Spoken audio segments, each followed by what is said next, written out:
القانونية والحقوقية، ما رأيك في هذا الحكم؟ بسم الله الرحمن الرحيم. أنا يعني إذا اتكلمت أو في هذا القرار علشان نكون أكثر دقة بإحالة أوراق ما بيختلفش كتير على فكرة. تمام. ما بيختلفش كتير في بعض يعني الناس حاولوا في الفترة اللي فاتت يميزوا ما بين القرار ده مش قرار، ده مش حكم، ده قرار. ما يختلف. هذا القرار لا يصدر إلا إذا توحدت الدائرة الثلاث أعضاء وبالإجماع. بالإجماع اتجهت إرادتهم إلى أن المتهمين دول يستحقون الموت. صحيح. الإعدام هو حكم، ورأي المفتي استشاري.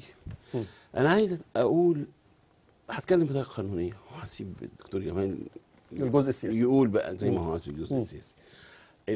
أنا عشان أتكلم بطريقة موضوعية قانونية عايز أقول هنا إنه العدالة أو تعلمنا زمان أيام يعني كنا بنحفظ أحكام القضاء، أحكام المحاكم كنا بنحفظها حفظ متون عمياء. المحكمة القضاة المحكمة عمياء، لا ترى ولا تسمع ما يتردد خارج القاعة. صحيح. ملهاش، لا تتأثر بأي ميول. صحيح، وده شعارها السيدة المعصوبة العينين. بالظبط. يعني.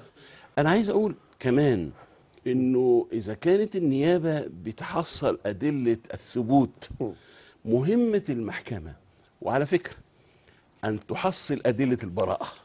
واجب عليها أن تحصل أدلة البراءة زي ما النيابة بتحصل أدلة الإدانة. أي تحقيق للدعوة لا يعتد به خارج قاعة المحكمة. يعني محاضر الاستدلال بتاعت الشرطة لا قيمة لها. تحقيقات النيابة أيضا لا يعتد بها. التحقيق الوحيد الذي يعتد به يا أستاذ أحمد هو الذي تجريه المحكمة. فإذا لم تجري المحكمة تحقيق الدعوة، تحقق الدعوة، هو ده اللي يعتد به قبل ما تصدر الحكم. تسمع شهود. يعني هي النيابة دلوقتي مقدمة الأدلة، أدلة الإدانة، مقدمة شهود إثبات، قائمة أدلة الثبوت. لابد للمحكمة أن تمكن المتهمين وتدفعهم أن يفند هذه الاتهامات، وأن أيضا أن يقدم قائمة بأدلة شهود النفي. وكل ذلك لم يحدث أستاذ منتصر. عارف اللي حصل النهاردة إيه؟ إيه اللي حصل؟ اللي حصل النهاردة إنه استمع إلى دفاع 3 أو 4 من المتهمين.